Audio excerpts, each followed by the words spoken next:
Hello and welcome to the podcast that takes you on a journey to answer those deep and cosmic conundrums. I am Space Chad Man. I have been changed officially, unfortunately. And with me is my wonderful co-host. BJ 6.9, when are you going to give me a cute little nickname? When we find out an embarrassing story that we can imprint on you forever. Oh, well, that'll never happen because nothing embarrassing has ever happened to me. Oh, obviously. I live a perfect life, my good Chad man. Yes. But to everyone else out there, if you ever have any questions that you want or think about on a daily basis, leave us a comment, send us a message, and we might talk about it in our next podcast. But for today, a wonderful question's been burning inside our minds. Time travel. Is it possible? Is it real? Can we do it? Well, I And guess we're going funnily to find enough, out. we're going to the perfect place to find out. Yeah, where's Space. that? Space. You ready to fly then? Oh, I'm always ready to fly, my good man. All right. Let's go. Let's blast off. You ready?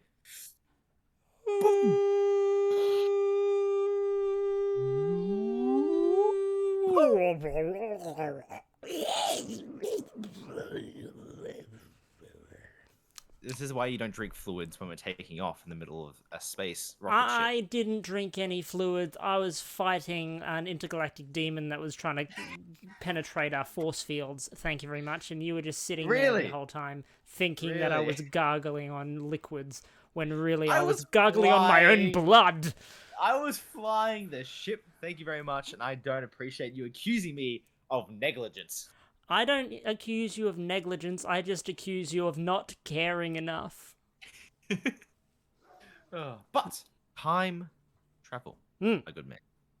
Have you ever actually done the whole thing of experience a week of searching up time travel theories and listening to all the different rants that people make about being time travelers? No, I haven't looked much into the actual conspiracy aspect of behind time travel. I looked more into sort of the quote unquote science behind time travel. If you hear growling in the background, it is because I'm currently looking after a couple of space dogs, and if I don't leave the door to our fancy recording studio open, they scratch at the door and whinge and whine, and also my voice echoes unnaturally so. So Yeah. I apologize if you hear any winces and whines in the background. That's But you know, we appreciate puppas on the spaceship. We'll look after them. we do. We like puppas. How are you a fan of the kits? I am very much so. Yeah, you like the kits. I've yet to decide if I'm more of a cat person or a dog person though. I'm still in the middle about that. Let's put time travel on hold for a moment because I mean it's not going anywhere. what about cats? Gets the hair on the back of your neck all twisted and going. "Ooh." I feel like cats are a lot better animal when it comes to just petting and relaxing because I'm more of a person who likes to just relax at home Sure. and not get super excited, run around and do a lot of things. Mm. But I feel like that's what dogs require, or what they need. Yeah. So I'm the sort of person that's like, oh, I'll just sit at home, just relax about my day, not do much. Maybe have a cat come up, pat it on the back, and we can just sit here and watch TV. Well, instead, my dog comes up, throws his toy at me, stares at me, grabs my collar, my shirt. It's like, what? Leaving? Yep. Why are we inside? Just fucking throws me down and fucking sprints towards the door. I can't handle that. I worked 5 days this week. I just want to sit at home. Yeah, that's fair. I personally, I'm very much a dog person, just because I like Yep. that sort of more active nature behind them. Can you get off Yep. me, dog? Thank you. Don't do that. Yeah, sounds like it. Yeah. Look, just because I love them doesn't mean they don't piss me off. But I'd rather get pissed off by a dog than just receive nothing from a cat. That's my biggest problem with cats, is they just give nothing. They just look at you and they judge you, and then they choose whether or not that you're worth their time. And I just Then don't I like being think- looked down on by a cat. Well, we should save this conversation for another week, actually. Then, Oh, I 'Cause I feel like suppose so. we can get some interesting opinions from a few of our viewers actually about what they think about cats versus dogs. Cats versus dogs, bigs versus bogs. I don't know. I was trying to do a fun rhyme thing there, but I sort of lost it. Anyway, going back to time travel. Time travel? Yes, time travel. So I did a little bit of research into the science behind time travel. and I found a few articles on the interwebs. Time and time again, is time travel possible? Short answer, yes. We are doing it right now, hurtling into the future at an impressive rate of 1 second per second. The biggest thing when it comes to time travel at the moment is that scientists have no way to confirm or prove that time travel to the past is at all possible, because that would violate the sort of laws of nature and physics. We're not going backwards, we're always going forwards. However, there is an agreement that if time travel were possible, it would be possible to go into the future. However, it would be, because of the one-way nature of it, it would be a one-way trip. There'd be no way to come back, even though you went forward. The widely accepted thing is that the faster you travel in space, there's a lot of maths behind it, and maths was not my best subject in school. Yeah. So we'll ignore all the fancy things and just say the faster you go, the slower you experience time. So if you're able to travel as fast as humanly possible, which at the moment is the speed of light, you'll be experiencing time slower than people not traveling the speed of light. And if you are able to maintain that speed for a significant portion of time, using maths and equations and guesstimations, I suppose, you would be once you exit that, extreme speed, you would be further into the future than those around you, I suppose. Like you would have aged so much time as much time as you traveled in super speed, so a year, but more than a year would have passed around you. Well, here's the thing: is that really time travel, or is that more like your perception of time being manipulated? It's not really a perception, because apparently the physical aging process would have changed. So if you had a twin and one twin traveled at the speed of the speed of light for a year, that person would have aged a year, but the other twin who stayed on Earth would have aged however much longer.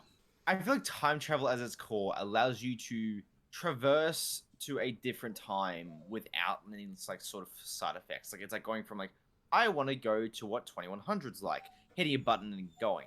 And while the one of a time machine, instantaneous. That's what I think time travel is. And time travel as its core, the only real stuff that I hear a lot about time travel is being near a wormhole or a black hole, just because of what they are. We could go on for ages about black holes, because where does a black hole lead you to? Do you just stop existing? What happens? Because isn't there's a law that energy is never created, it's just changed. Mm-hmm. When you mention going at a light speed, I feel like it's just you yourself, your perception or your experience of time is just different to others. It isn't time traveling anywhere. It's just that you are experiencing it differently. As if you would like to cryogenically freeze yourself. Time for yourself isn't changing, but you yourself are experiencing time at a different rate as someone else. Because you're not aging, you're not growing, you're not moving forward. Time for you has temporarily stopped. But does that mean if you get out 10 years later, have you experienced time travel? I'd say that's the most realistic form of time travel we have. I think the idea of a time machine where you can enter in a date and go forward or backward in the timeline is currently very much impossible, because the science behind it just hasn't... No. Exactly. You get down. Sorry about that. The science behind it is impossible with what we currently have. I wouldn't say that that's a forever definite, but with our current science, it is impossible to just click a button and go anywhere in time. Well, here's the theory of time travel that I read up about. Mm-hmm. Do you believe in there being in different universes? I don't know. That's going into the very fourth, fifth dimension sort of thing. So yep. Have you ever seen the Simpsons episode, the Treehouse of Horror episode, where they discuss dimensions and Homer goes into the third dimension? Oh yes. I do remember that. Yeah. Yeah, so I don't know if it was on that episode or if it was something else that I watched, but when someone was explaining dimensions, the first dimension is sort of like a line. It's It's just a line. it's just a line. The second dimension is a plane of space, so you can draw a square on a page and you can look down on it, and that's that dimension. Yeah, so like I think it was the references that a 1D sort of world is a 1D line with a 1D shadow, while a Yeah. 2D world is a 2D shape with a 1D shadow, while a 3D world is a 3D shape with a 2D shadow, and I think the 4D world is a 3D shape with a 3D shadow, and it like gets really complex then on because then it's like fifth dimension is like a fourth dimension with a 3D shadow, and it gets really whack from there. But the reason I say it is that the only way I see like time travel happening is like let's say like outside the Milky Way, outside our galaxy, there's millions of galaxies probably out there. There's just another galaxy like ours that has another Earth, right? Mm-hmm. If you were to somehow find a way to go from this Earth to that Earth, and that Earth is at a different time period, Mm-hmm. could that technically be time travel? What if time travel just basically comes around the fact of us teleporting ourselves to different universes that are just in different time periods? Yeah, I did a little bit of research into sort of not the science behind time travel, but the fiction behind it. And in fiction, there are three types of time travel. So there's Yeah. physical time travel, where you get into you get into your Tartarus, or you get into your hot tub time machines, Oh or yeah, you yeah. get into your DeLorean, and you are physically traveling through time in your body. Yeah. The second type of time travel is sort of metaphysical or spiritual time travel. So very Mhm. much think you're like your Christmas carols, where Ebenezer Scrooge sees Christmas past, present, and future, and you Yep. travel back and you are in a metaphysical form and just observing what happened in history, but not Okay. able to actually interact with it. And then the third kind is what you said, and that's interdimensional time travel, where you're not going forward and backwards on your timeline, but you are traveling to a different universe, or a different universe which is behind your time, I suppose. So Well, like if you if were if you had Earth 2, and Earth 2 is in 1942, so you travel to that dimension in that point of time. yeah, well, here's, if you had the power of time travel, Brenton, what would you change? Like, did you ever hear parents say like, if I could go back in time, I would study harder and work harder to get myself a better job? Like, what would you go back and do, Brenton? Ah, well, see that was a question that I was going to bring up to you at some point, but if Oh, you know the idea that if you could go back and relive your life with your current knowledge, you'd do much better, hopefully. yeah. I pose this question to you. I'm going to answer your question with a question. Uh, If you had to go back in time and relive your life, so say you had to go back to a point in your life where you were just firstly cognitive, so maybe about like 4 or 5, just before starting school. yeah. You keep all your current knowledge. However, you can either go back to when you were 5 in the timeline, keep all that knowledge, and relive your life again, or you can essentially de-age yourself right now and live your life from current day, being a 5-year-old and going forward. So, have you seen the new Spider-Man? Yeah, I haven't Yeah. seen this Spider-Man. No spoilers, but if we clicked and everybody forgot who you were, except the people closest to you, like your mum and dad, and they just they see you and they just go, oh, He's 5 years old. I guess Matt's just 5, and then you just Yeah, go yeah. forward So, like that. so And yeah. So would I go back as then 5 years old or start today as 5 years old? Yeah.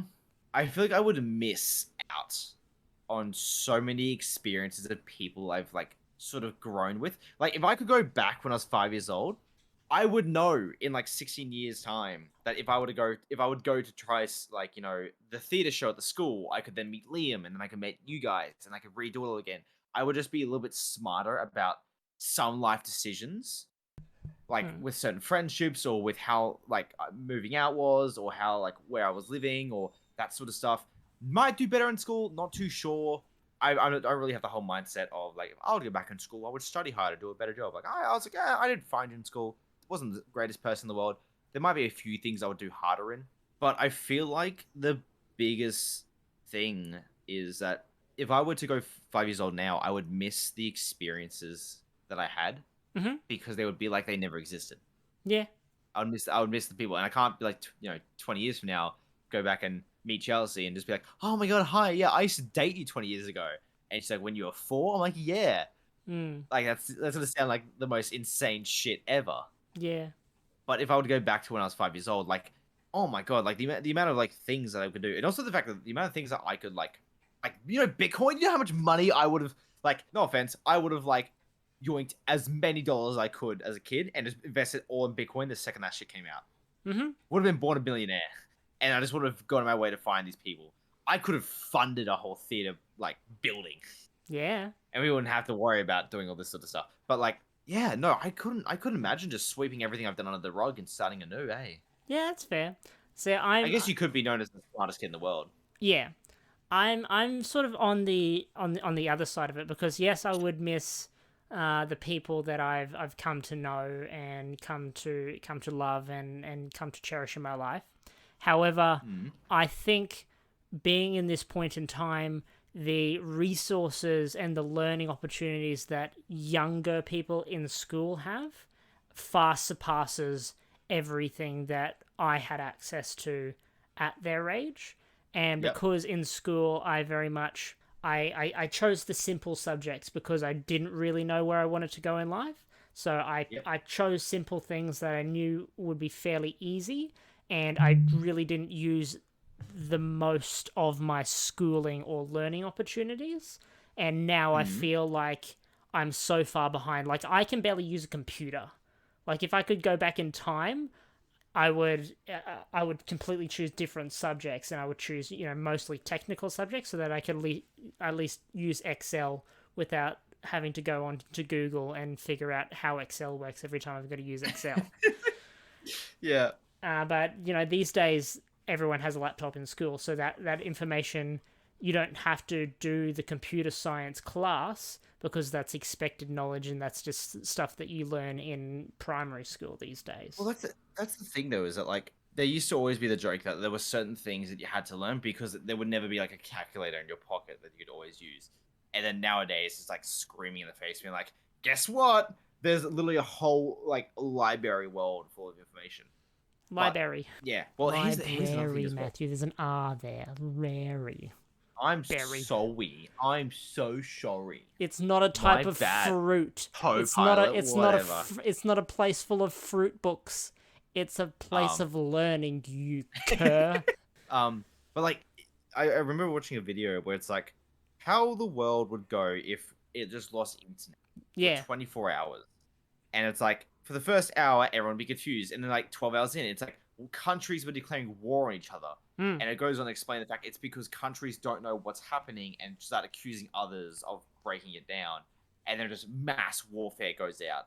And then it's just this whole breakdown of what it was. And it's like, technology's so great that we've become such a reliance on it. But if you were to snap your fingers and just disappear at all, I feel like we'd be doomed. Oh, of course. For quite a while. Of course. But I also would love to, like, if I could time travel, like, to the 2200s and see how technology is. Like, I played Cyberpunk 2077 recently. Yeah. Great game. Love it. And, like, seeing that technology in there is like, I wish we could somehow have some of that technology today. Which bits are your favorite? Like, technology of, like full dive VR is a big one that I always see that I want. Explain for the viewers at home who don't know what full dive VR, aka me. I don't know what full dive VR means. You know what VR is, right? You basically have two controllers, a headset on, you can look around, you can move your hands, and it moves characters in the game, right? Virtual reality. Yeah, virtual reality. Full dive VR is basically put on a helmet, you lie down in bed, and like the game transports you, like, your consciousness into the game. So your physical body doesn't move. But in the game, you can run, jump, backflip, dolphin dive, jump off a cliff, pick up a building, that sort of stuff, and you can feel it. It's that whole experience of another depth level. I would love to go and experience that sort of side of things. You'd like to live a video game. I would love to live a video game. But like, that's what I would use as time travel. I would go and experience things that I couldn't in my lifetime. That's what I would do with time travel. So you wouldn't go back, you'd go forward. I would go forward. If I went back, Mm. I feel like have been a lot of negative things in the past. There might have been some positive ones. I might I've gone back to see how much greener the world would have been. Mm-hmm. Like kind of more in the cowboy era where everything used to be sort of like dirt roads before sort of cars became a thing, and before, like, I'd go back to greener times. Cowboys, where there was nothing green at all. What do you mean? I love you, Matthew. When they used to ride horses, I want to see green things, but I'm going to go to a period of time and place where there was nothing green. I want to experience the world when it was full of dinosaurs, but I'm going to go to Death Valley. Okay, no, I'm not going to go to dinosaurs because, but knowing my luck, I would time travel there and turn around and see a meteor coming straight for my face. Knowing my odds. Yeah, you feel like you're that unlucky? Yeah, I do feel very unlucky, eh? Yeah, why is that? Or even going to a period. Why do I feel unlucky? Yeah, what is the most in the past week? What are the most unlucky things that you experienced? I've experienced. Yeah, that is safe, fun, and legal. All right. Oh, yeah, all right. So unlucky stuff. I went to Woolies to buy some chicken Kievs, and they put it all in a bag. The entire bag froze over, so I went to go defrost them. I defrosted them for 6 hours. Wasn't defrosted. Put them in hot water. Didn't defrost. Put them in the microwave. Didn't defrost. So I had to chop up 8 Kievs that had been formed together.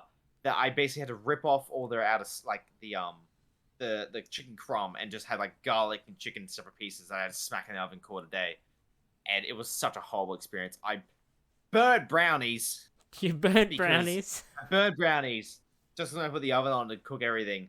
And I let it sit, put it in there. It all stuck to the bottom of the pan. And then just couldn't come off. And just kept it was just one of those things where you're just I give up. I'm done. I quit. So are you really unlucky, or are you just a bad cook? No, I feel like I'm unlucky, but the unlucky experiences recently have been bad at cooking. Okay. Mostly the unlucky thing are misfortunes. Uh-huh. But misfortunes doesn't come around once and sort of tap me on the shoulder and be like, come on, you unfortunately have to experience this. Misfortunes comes over and headlocks me and suplexes me over a table and just screams, I'm back, bitch, and just starts beating my face for 2 years before it leaves. It's I'll be back later with coming back with I don't know, some cancer or some shit like that. Man, you have a really bright outlook. As somebody who is really keen on seeing the future, you have a really bright outlook on your own. I'm fucked, man. It's just coming for me. If I'm aware of how fucked I am, that's okay, because then I can smile till then. Okay. The second I stop smiling, I'm fucked. Okay. Mm-hmm. Okay, fair enough. What would you time travel to then? If you were to pick a time period. See, I just don't know if I would time travel. To be honest, if I could time travel, I would time travel to the 80s, the recent 1980s, and I would and I would just live in a time where it was easy to do stuff. So buy a house? Buy a house, get a job. Yeah. Don't interrupt me, Luna. Back then. Exactly. I'd love to live in a time where things were as easy as people pictured them, rather than now when everything's just. I went to Coles today I wanted 3 tomatoes. All right. Yep. I got there. Okay. Usually there are 3 or 4 different kinds of tomatoes. There's the fancy ones. There's the non-fancy ones that are still tomatoes. Then there's the organic tomatoes, and then there's the tomatoes that have been blessed by Jesus or whatever. The stupidly expensive ones. Yeah. I just wanted the cheap ones. The 2 kinds of cheap ones. One of them wasn't even there. So I had to buy the other cheap one. The other cheap one was $9 a kilo, and you can be sure that I will not be eating a ham, cheese, and tomato toasty without tomato, because ham and cheese on a toasty is just sad, and you can quote me on that. You can. Wow. I'll fight anybody who actively tries not to put tomato on things, because fuck those people. You need your vitamins. You know what, Brendan? I think we should start fighting then. You're a ham and cheese guy? I'm a ham and cheese toasty man. Why, Matthew? Why do you put yourself through this constipation? And easy. What do you mean constipation? You're not having. There's no fiber in there. There's cheese. I'm intolerant. So That cheese is going to back you up. It's going to spiderweb across your anus, and you're not going to be able to push that ham out. You know what? I feel like you're the problem in society. Okay? Why? You're the person that pushes everything else. But like, you have to have all these in, because if you don't, you're weird and you're weak. And it's like, why? Why can't I live my life? Huh? What's the problem with that? Well, that's exactly the opposite. I want you to live for a long time, but if all you're eating is ham and cheese, you're not, because you're gonna shit yourself to death on the toilet. I don't have time travel. I can just experience 30 years from now and be like, cool. I just see the world went to shit. Might as well just call it quits now. Excuse me, Matthew. Party for the rest of my life. I cannot tolerate doing this podcast alone. So if you die, I'm going to do everything in my power to reanimate your corpse so that you're here. If this podcast dies, it's not because you die. It's because we lose focus. Speaking of focus, we need to start wrapping things up. I think so. Thank you for listening to this week's episode of Stuck in a Meteor Shower on... What were you talking about again? Time travel? Time travel, yeah. They got into ham and cheese toasties. And Look, ham and cheese toasties... Wait, before we leave it, though, you don't put tomato on things that you should put tomato on. Do you eat tomato sauce? You don't like... Yes. Yes. You motherfucker. Yes, I do. I hate you. Anyway... This has been Stuck in a Meteor Shower. No, what's next week's topic? I'm not just going to close off. Have a little respect for me, Matthew. Oh. Unlike you respect your colon, at least respect me. Yeah, exactly. Next week's episode, it's my choice this week, so next week we're going to talk about superpowers. What you'd have, what you'd like to see, what you think about superpowers in general, and we'll probably end up talking about Matt's cooking or his disdain of glorious things like tomatoes. I hope my superpower is to remove all tomatoes from the world. I will kill you if you remove tomatoes. Oh, yes. Yes. Till then, everyone. Till then, I have been BJ 6.9. And this has been Space Chadman. This has been my friend Space Chadman, who's gonna die of dysentery probably during the week. We'll catch you next week. Be safe, have fun, don't die. Catch you later. Catch you guys.